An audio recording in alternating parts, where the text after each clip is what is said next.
হঠাৎ আন্তর্জাতিক রাজনীতিতে চীন ইরান সম্পর্ক কেন উত্তেজনা সৃষ্টি করেছে? চীনের পদক্ষেপ কি আন্তর্জাতিক আইন ও জাতিসংঘের নীতিকে চ্যালেঞ্জ করছে? কেন চীন ইরানের তেল বাণিজ্য রক্ষা করতে প্রয়োজনীয় ব্যবস্থা নেওয়ার হুঁশিয়ারি দিচ্ছে? তবে কি মার্কিনীদের জন্য অপেক্ষা করছে বড় কোনো বিপদ? ইরানের উপর মার্কিনী নিষেধাজ্ঞার ফলে চাপে রয়েছে চীনও, যার কারণে যুক্তরাষ্ট্রকে হুমকির উপরে রেখেছে বেইজিং। আন্তর্জাতিক রাজনীতিতে বড় কোনো পরিবর্তনের আগাম সংকেত কি এটি? ইরানের পারমাণবিক ও ব্যালিস্টিক ক্ষেপণাস্ত্র প্রযুক্তিকে ঘিরে আবারও আগ্রাসন শুরু করেছে যুক্তরাষ্ট্র। ২০১৫ সালের পরমাণু চুক্তির আওতায় পুনরায় ইরানের উপর নিষেধাজ্ঞা জারি করেছে ফ্রান্স, জার্মানি ও যুক্তরাজ্য সহ পশ্চিমারা, যেই চুক্তির মাধ্যমে ইরানকে পরমাণু কর্মসূচিতে লাগাম টানতে হয়েছিল। বিনিময়ে পশ্চিমাদের নিষেধাজ্ঞা থেকে রেহাই পেয়েছিল তেহরান। কিন্তু আবারও সেই অভিযোগ, ইউরেনিয়াম সমৃদ্ধকরণ বন্ধ করতে হবে ইরানকে, অন্যথায় নিষেধাজ্ঞা জারি থাকবে আয়াতুল্লাহ আলী খামেনির দেশটির উপর।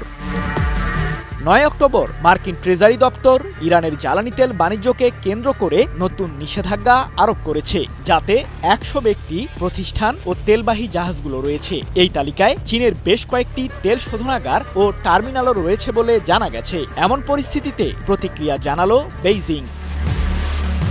ইরান বিরোধী মার্কিন নিষেধাজ্ঞার কড়া সমালোচনা করে চীনের পররাষ্ট্র মন্ত্রণালয়ের মুখপাত্র গুয়ো জিয়াকুন বলেন, আন্তর্জাতিক আইন লঙ্ঘন করে এমন একতরফা নিষেধাজ্ঞার বিরুদ্ধে চীন ধারাবাহিক ও দৃঢ়ভাবে বিরোধিতা জানায়। চীন তার স্বার্থ রক্ষায় প্রয়োজনীয় যে কোনো ব্যবস্থা গ্রহণ করতে প্রস্তুত। ১০ অক্টোবর এক প্রতিবেদনে বিষয়টি নিশ্চিত করেছে ইরানের রাষ্ট্রীয় সম্প্রচার মাধ্যম প্রেস টিভি। চীনের সাথে ইরানের বৃহৎ তেল বাণিজ্য রয়েছে। যুক্তরাষ্ট্র সহ পশ্চিমারা বরাবরই অভিযোগ করে আসছে, জ্বালানি তেল সরবরাহের মাধ্যমে বেইজিং থেকে ক্ষেপণাস্ত্র তৈরির প্রয়োজনীয় উপকরণ আনছে তেহরান। এমনকি ইরানের সামরিক ও প্রতিরক্ষা খাতে চীনের গুরুত্বপূর্ণ ভূমিকা রয়েছে বলেও দাবি পশ্চিমাদের। বাতাসে ভাসছে অনেক কথা, যার মধ্যে অন্যতম একটি হলো ১২ অক্টোবরের মধ্যেই ইসরায়েলে হামলা চালাতে পারে ইরান। কিন্তু তা কি সত্যি?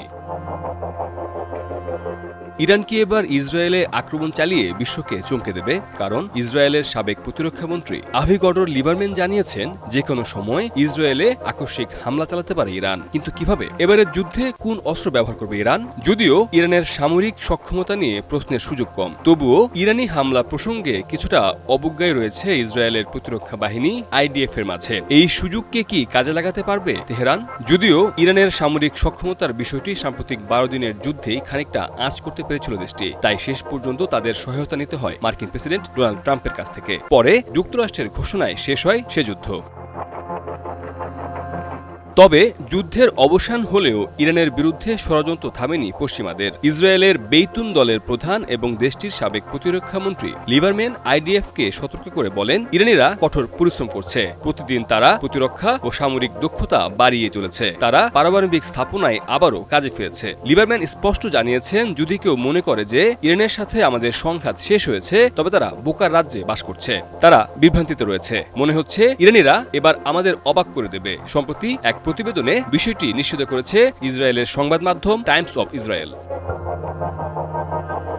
ঠিক কোন দিন হামলা হতে পারে সে বিষয়টি সম্পর্কে ইসরায়েলিদের সতর্ক করে লিবারম্যান বলেন, ইহুদিবাদীদের ধর্মীয় উৎসব সুক্কত দিবসের দিন সবাইকে হুঁশিয়ার থাকতে হবে। পরিবার ও বন্ধুদের সাথে সময় কাটান, তবে সাবধান থাকুন এবং সুরক্ষিত স্থানের কাছেই অবস্থান করুন। ৬ অক্টোবর থেকে শুরু হওয়া এই উৎসবটি ৭ দিন ধরে চলবে বলে জানা গেছে, অর্থাৎ ১২ অক্টোবর শেষ হতে চলেছে এই উৎসবটি। লিবারম্যানের তথ্য মতে ইসরায়েলের উপর ইরানের হামলা করার আর মাত্র ২ দিন সময় বাকি আছে। কি বুঝলেন ভাই? অনলি যেটাই চাই। যদিও লিবারম্যানের এমন শঙ্কার বিষয়টি উড়িয়ে দিয়েছে ইসরায়েলের প্রতিরক্ষা বাহিনী IDF। এক বিবৃতিতে বাহিনীটি জানিয়েছে, লিবারম্যান বাস্তবতা ও বিচ্ছিন্ন মনোভাব থেকেই এমন শঙ্কার কথা জানিয়েছেন। এক নতুন ঘোষণা নিয়ে হাজির হবেন রাশিয়ার প্রেসিডেন্ট ভ্লাদিমির পুতিন। অস্ত্র নিয়ে শোনা যাচ্ছে নতুন কানা ঘোষা। রাশিয়া নাকি নতুন একটি কৌশলগত অস্ত্র তৈরি করেছে। কি সেই অস্ত্র? ১০ অক্টোবর তাজিকিস্তানে এক শীর্ষ সম্মেলনে সাংবাদিকদের সঙ্গে কথা বলার সময় পুতিন বলেন, এই অস্ত্রগুলো তৈরি এবং পরীক্ষা করা হচ্ছে। পরীক্ষাগুলো সফলভাবে এগিয়ে চলেছে। আমাদের পারমাণবিক প্রতিরোধ ক্ষমতার অভিনবত্ব অন্য যে কোনো পারমাণবিক অস্ত্রধারী দেশের তুলনায় বেশি। আমরা সক্রিয়ভাবে এটির সবকিছুর বিকাশ করছি। আমরা আগের বছরগুলোতে যা উল্লেখ করেছি তা বিকাশ করছি। আমরা এটি চূড়ান্ত করার জন্য কাজ করছি।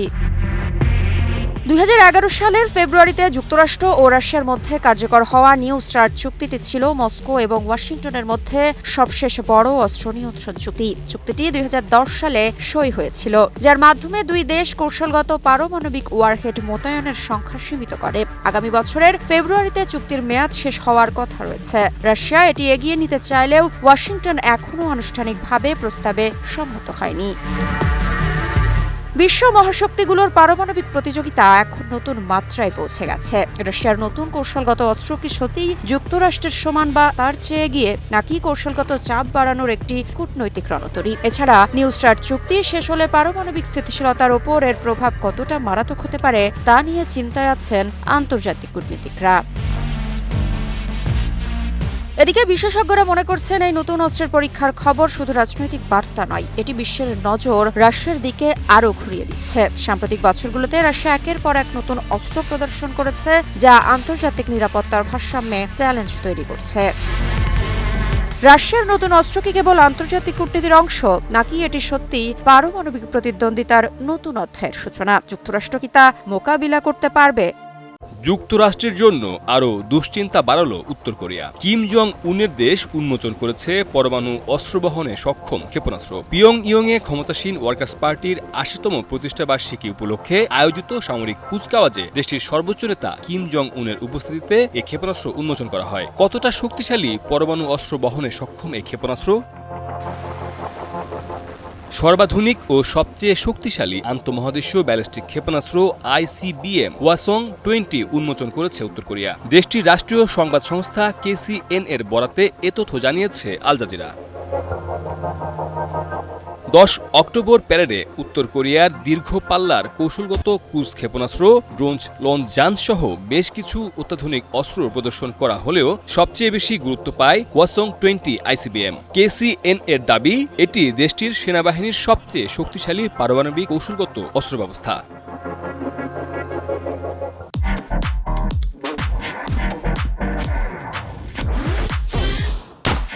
11 অক্ষ বিশিষ্ট বিশাল এক লঞ্চার ট্রাকে স্থাপন করা Hwasong-20 এই প্রথম জনসমক্ষে আনা হয়। কয়েক সপ্তাহ আগে উত্তর কোরিয়া কার্বন ফাইবার দিয়ে তৈরি নতুন প্রজন্মের ICBM এ ব্যবহারের জন্য ইঞ্জিনটি তৈরি করা হয়েছে বলে দাবি করা হয়। KCN জানায়, এই ইঞ্জিন পূর্বের সব উত্তর কোরীয় রকেট ইঞ্জিনের চেয়ে শক্তিশালী। বিশেষজ্ঞদের ধারণা, Hwasong-20 একাধিক পারমাণবিক ওয়ারহেড বহন করতে সক্ষম হতে পারে, যা যুক্তরাষ্ট্রের ক্ষেপণাস্ত্র প্রতিরক্ষা ব্যবস্থার জন্য বড় চ্যালেঞ্জ হয়ে দাঁড়াবে।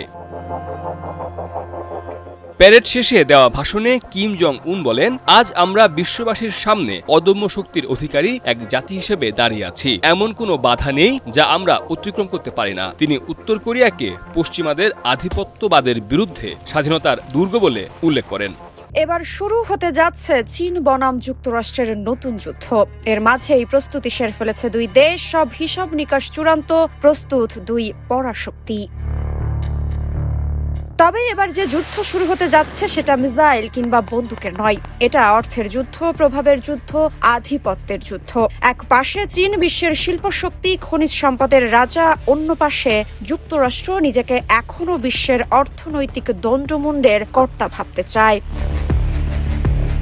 আর ঠিক তখনই 10 অক্টোবর নিজের সোশ্যাল প্ল্যাটফর্ম ট্রুথ সোশ্যালে এক বিস্ফোরক ঘোষণা দিলেন ডোনাল্ড ট্রাম্প। জানিয়েছেন, চীনের উপর শুল্ক বাড়ছে 100%, কারণ বেইজিং সীমিত করেছে তাদের বিরল খনিজ রপ্তানি, যে খনিজ দিয়ে তৈরি হয় গাড়ি, স্মার্টফোন, এমনকি আধুনিক যুদ্ধাস্ত্র। এ যেন পুরনো বাণিজ্য যুদ্ধের আগুনে আবার ঘি ঢেলে দিলেন মার্কিন প্রেসিডেন্ট ডোনাল্ড ট্রাম্প। আর সেই আগুনের আঁচ এখন ছড়িয়ে পড়ছে বিশ্ব বাজার থেকে শুরু করে ওয়াল স্ট্রিট পর্যন্ত।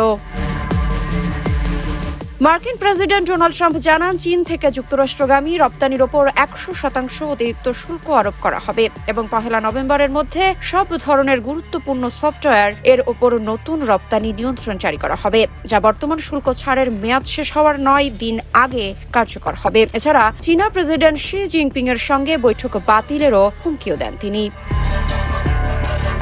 এদিকে চীনের উপর বাড়তি 100% শুল্ক আরোপের হুমকি দেওয়ার পর মার্কিন পুঁজি বাজারে উল্লেখজনকভাবে দরপতন দেখা গেছে। গাড়ি, স্মার্টফোন এবং অন্য আরও কিছু পণ্য তৈরিতে বিরল খনিজ অন্যতম গুরুত্বপূর্ণ উপাদান। এই উপাদান উৎপাদনের চীনের আধিপত্য রয়েছে। চলতি বছরের শুরুতে ট্রাম্প যখন চীনের ওপর শুল্ক আরোপের হুমকি দেন, তখন বেইজিং তাদের বিরল খনিজ রপ্তানি কঠোরতা আরোপ করে। যেসব মার্কিন সংস্থা এই পণ্যের ওপর নির্ভরশীল তারা এতে শঙ্কা প্রকাশ করে। এমনকি গাড়ি নির্মাতা ফোর্ডকে তাদের উৎপাদনই কয়েকদিন বন্ধ রাখতে হয়। বিরল খনিজ রপ্তানিতে কঠোরতার পাশাপাশি চীন মার্কিন প্রযুক্তি প্রতিষ্ঠান কোয়ালকমের বিরুদ্ধে একচেটিয়া ব্যবসার তদন্ত শুরু করেছে।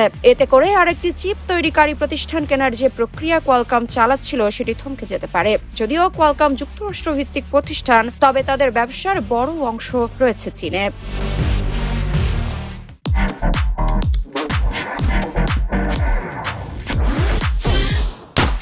এখানে একটা বিষয় স্পষ্ট, চীনের রপ্তানি ও ট্রাম্পের প্রতিশোধমূলক শুল্কের মধ্যে রয়েছে বিশ্ব বাণিজ্যের নতুন শীতল যুদ্ধ, যেখানে এক পাশে কৌশল, অন্য পাশে অহংকার। একদিকে ক্ষমতার ভারসাম্য, অন্যদিকে অর্থনীতির অস্ত্র। বাণিজ্য যুদ্ধের এই আগুনে কে পুড়বে আর কে লাভ তুলবে তা হয়তো সময়ই বলে দেবে। চীনের উপর প্রতিশোধ নিতে চলেছে যুক্তরাষ্ট্র, যা এই দুই দেশের মাঝে সম্পর্ককে আরও বৈরী করে তুলবে। কিভাবে? মার্কিন প্রেসিডেন্ট ডোনাল্ড ট্রাম্প বেইজিংয়ের বিরুদ্ধে পুনরায় বাণিজ্য যুদ্ধ শুরু করেছেন। চীন তার গুরুত্বপূর্ণ খনিজ রপ্তানি সীমিত করায় প্রতিশোধ হিসেবে শুল্ক ব্যাপকভাবে বাড়ানোর ঘোষণা দিলেন ট্রাম্প। 10 অক্টোবর সামাজিক মাধ্যম ট্রুথে এই ঘোষণা দেন তিনি। মার্কিন প্রেসিডেন্ট জানান, চীন থেকে যুক্তরাষ্ট্রগামী রপ্তানির উপর 100% অতিরিক্ত শুল্ক আরোপ করা হবে এবং 1 নভেম্বরের মধ্যে সব ধরনের গুরুত্বপূর্ণ সফটওয়্যার এর উপর নতুন রপ্তানি নিয়ন্ত্রণ জারি করা হবে, যা বর্তমান শুল্ক ছাড়ের মেয়াদ শেষ হওয়ার 9 দিন আগে কার্যকর হবে। এছাড়া চীনা প্রেসিডেন্ট শি জিনপিং এর সঙ্গে বৈঠক বাতিলেরও হুমকি দেন ট্রাম্প। চীনের উপর বাড়তি 100% শুল্ক আরোপের হুমকি দেওয়ার পর মার্কিন পুঁজিবাজারে উল্লেখজনক দরপতন দেখা গেছে। গাড়ি, স্মার্টফোন এবং অন্য আরও কিছু পণ্য তৈরিতে বিরল খনিজ অন্যতম গুরুত্বপূর্ণ উপাদান। এই উপাদান উৎপাদনে চীনের আধিপত্য রয়েছে। চলতি বছরের শুরুতে ট্রাম্প যখন চীনের উপর শুল্ক আরোপের হুমকি দেন, তখন বেইজিং তাদের বিরল খনিজ রপ্তানিতে কঠোরতা আরোপ করে। যেসব মার্কিন সংস্থা এ পণ্যের উপর নির্ভরশীল তারা এতে শঙ্কা প্রকাশ করে। এমনকি গাড়ি নির্মাতা ফোর্ডকে তাদের উৎপাদনই কয়েকদিন বন্ধ রাখতে হয়।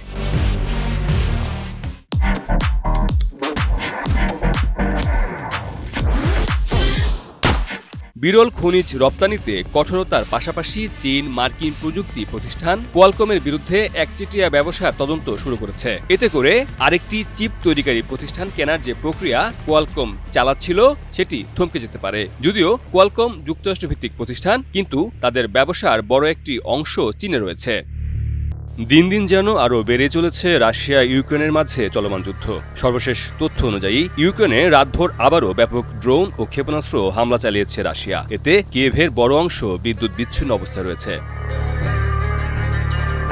কিয়েভের মেয়র ভিটালি ক্লিসকো জানান, একাধিক জ্বালানি স্থাপনা ও আবাসিক ভবনে হামলার খবর পাওয়া গেছে। হামলায় 9 জন আহত হয়েছেন। বিদ্যুৎ সংযোগ বিচ্ছিন্ন হওয়ায় রাজধানীর পূর্বাংশের বাসিন্দারা অন্ধকারে ডুবে গেছেন। একই সঙ্গে পানি সরবরাহেও বিঘ্ন ঘটেছে। মেয়র ক্লিসকো জানান, আহত 9 জনের মধ্যে 5 জনকে হাসপাতালে নেওয়া হয়েছে।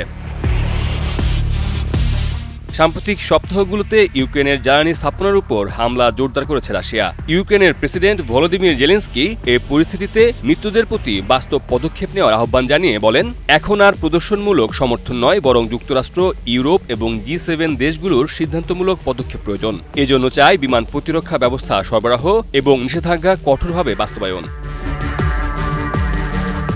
জেলেনস্কি বলেন, ইউক্রেনের জ্বালানি অবকাঠামোর দিকে প্রায় 450টি ড্রোন ও 30টির বেশি ক্ষেপণাস্ত্র ছোড়া হয়েছে, যা শীতকালে সাধারণ মানুষের জীবন ধারণের জন্য প্রয়োজনীয় সবকিছুর বিরুদ্ধে এক নিষ্ঠুর ও পরিকল্পিত হামলা। কি বুঝলেন ভাই? অনলি যেটাই চাই। পুরো ইউক্রেন জুড়ে কিনজাল হাইপারসোনিক ক্ষেপণাস্ত্র হামলার সতর্কতা জারি রয়েছে, যেগুলো শনাক্ত করা অত্যন্ত কঠিন। জেলেনস্কি সম্প্রতি সাংবাদিকদের বলেন, রাশিয়া ইচ্ছাকৃতভাবে ইউক্রেনের জ্বালানি অবকাঠামো ধ্বংস করার চেষ্টা করছে এবং এরই মধ্যে গ্যাস স্থাপনাগুলোতে হামলা হয়েছে। তিনি জানান, জ্বালানি খাতের কর্মী ও কর্তৃপক্ষ সম্ভাব্য আরও হামলার প্রস্তুতি নিচ্ছে। গাজায় গণহত্যা থামাতে যে কোনো উদ্যোগে ইরানের সমর্থন। একই সাথে ইরান থেকে এসেছে আর এক হুঁশিয়ারি, গাজার অপরাধীদের বিচার না হলে ন্যায় প্রতিষ্ঠা অসম্ভব। গাজা রক্ষায় যে কোনো পদক্ষেপে পাশে থাকবে ইরান, এমনটাই জানিয়েছেন ইরানের মুখপাত্র ফাতিমা মোহাসেরানি। গাজা উপত্যকায় যুদ্ধবিরতি কার্যকর হওয়ার পর থেকেই আশ্রয়ের সন্ধানে দক্ষিণে চলে যাওয়া হাজার হাজার ফিলিস্তিনি উত্তর গাজার বিধ্বস্ত অঞ্চলের দিকে ফিরতে শুরু করেছেন। এই যুদ্ধবিরতি দীর্ঘস্থায়ী হবে এই আশাতেই তারা চরম প্রতিকূলতার মধ্যেও বাড়ি ফেরার জন্য মরিয়া হয়ে উঠেছেন। এই গাজা যেন রক্তে ভেজা নীরব পৃথিবীর আর এক নাম হয়ে উঠেছে। শিশুদের কান্না পেরিয়ে যখন যুদ্ধ থামাতে বিশ্ব নেতারা এখনও নীরব কূটনীতির আশ্রয়ে, তখন ইরান জানিয়ে দিল গণহত্যা থামাতে যে কেউ এগোলে তাতে থাকবে দেশটির পূর্ণ সমর্থন। এখন প্রশ্ন, এই ঘোষণা কি শুধু নৈতিক অবস্থান, নাকি এর পেছনে লুকিয়ে আছে নতুন কোনো কৌশল? সংবাদ মাধ্যম মেহের নিউজের বরাতে জানা যায়, গাজায় চলমান গণহত্যার অবিলম্বে অবসান ঘটানোর লক্ষ্যে গৃহীত যে কোনো উদ্যোগকে ইরান সমর্থন করবে বলে দৃঢ়তার সাথে জানিয়েছেন দেশটির সরকারের মুখপাত্র ফাতিমা মোহাসেরানি। লেবাননের সংবাদ মাধ্যম আল মায়াদিনকে দেওয়া এক সাক্ষাৎকারে এই অবস্থানের কথা তুলে ধরেন তিনি। মোহাসেরানি জোর দিয়ে আরও বলেন, গাজায় অবিলম্বে যুদ্ধ বন্ধ করা, ইসরায়েলি দখলদার বাহিনীর প্রত্যাহার, মানবিক সাহায্য প্রবেশ নিশ্চিত করা, ফিলিস্তিনি বন্দীদের মুক্তি এবং তাদের মৌলিক অধিকার বাস্তবায়নে সহায়ক যে কোনো পদক্ষেপ বা উদ্যোগকে ইরান সমর্থন দেবে। ইরানের এই মুখপাত্র আরও উল্লেখ করেন, ফিলিস্তিনি জনগণের প্রতি ইরানের সমর্থন কেবল একটি রাজনৈতিক অবস্থান নয়, বরং এটি জাতিসমূহের আত্মনিয়ন্ত্রণের অধিকার এবং অত্যাচার ও দখলদারিত্ব প্রতিরোধের গভীর বিশ্বাস থেকে উৎসারিত। মোহাসেরানি জোর দিয়ে বলেন, ফিলিস্তিনি প্রতিরোধ বৈধ এবং এটি ফিলিস্তিনিদের অধিকার পুনরুদ্ধারের পথের একটি অবিচ্ছেদ্য অংশ।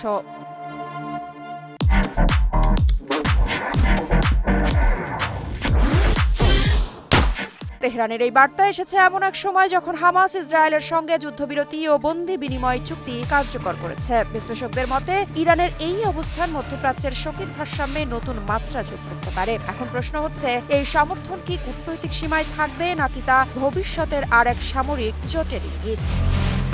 ইসরায়েলের সামরিক অভিযান শুরুর পর থেকে গাজা সিটি ছেড়েছে অন্তত 4 লক্ষাধিক ফিলিস্তিনি। দক্ষিণে পালিয়ে যেতে বাধ্য হয়েছে। যুদ্ধবিরতি শুরুর সঙ্গে সঙ্গে ঘরে ফেরার এই স্রোত ঘরহারা মানুষের চরম দুর্ভোগের চিত্র তুলে ধরে।